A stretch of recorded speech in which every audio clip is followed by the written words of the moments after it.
ఈ వీడియో దేని గురించి అంటే ఏఐసిటి యశస్వి స్కాలర్షిప్ స్కీమ్ గురించి. ఈ స్కాలర్షిప్కి ఎవరెవరు ఎలిజిబుల్ అంటే డిగ్రీ స్టూడెంట్స్ లేదంటే diploma students, first year second year. Family income వచ్చేసి మోర్ దెన్ 8 lakhs కంటే ఎక్కువ ఉండకూడదు అప్లై చేయడానికి. ఇంకా ఎన్ని స్కాలర్షిప్స్ ఉన్నాయి అంటే ఓవరాల్గా 5200 అయితే ఉన్నాయి. అందులో 2593 వచ్చేసి డిగ్రీ స్టూడెంట్స్ అండ్ 2607 వచ్చేసి డిప్లొమా స్టూడెంట్స్. ఈ స్కాలర్షిప్కి సెలెక్ట్ అవుతే ఓవరాల్గా మీకు అమౌంట్ ఎంత వస్తుందంటే డిగ్రీ స్టూడెంట్స్కి అయితే 50,000 పర్ యానం, డిప్లొమా స్టూడెంట్స్కి అయితే 30,000 పర్ యానం.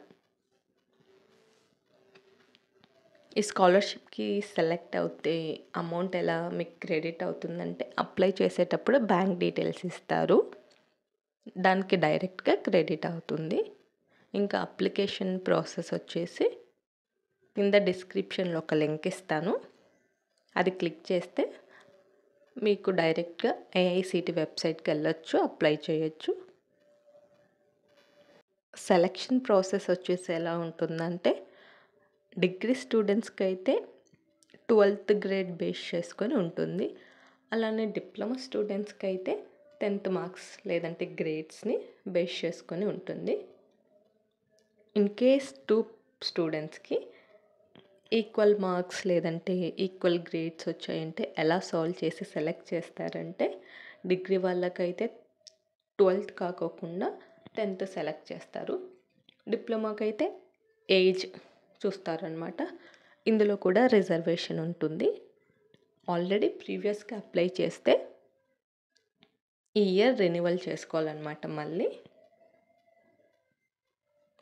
ఇందులో కొన్ని టర్మ్స్ అండ్ కండిషన్స్ ఉన్నాయి. అంటే ఎడ్యుకేషన్ గ్యాప్ అనేది ఉండకూడదు, మీరు ఇంకో ట్రస్ట్ నుంచి స్కాలర్షిప్ పొందుతుంటే ఈ స్కాలర్షిప్కి మీరు ఎలిజిబుల్ కాదు.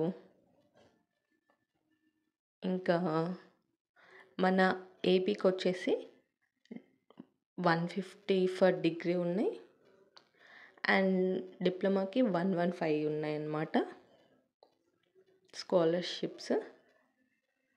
తర్వాత నెక్స్ట్ ఇంకా అదర్ స్టేట్స్ కూడా ఉన్నాయి. ఓన్లీ తెలుగు స్టేట్స్కి అయితే ఇవి. తెలంగాణకి అయితే 71 అండ్ 52 ఉన్నాయి. ఇదన్నమాట ఓవరాల్గా ఈ స్కాలర్షిప్ గురించి. మీకు అప్లికేషన్ ప్రాసెస్ తెలియకపోతే కమెంట్లో కమెంట్ చేయండి, నేను మీకు డీటెయిల్గా ఎక్స్ప్లెయిన్ చేస్తాను. ఇలాంటి స్కాలర్షిప్స్ అప్డేట్ కోసం లైక్ చేసి షేర్ చేసి సబ్స్క్రైబ్ చేసుకోండి. Thank you.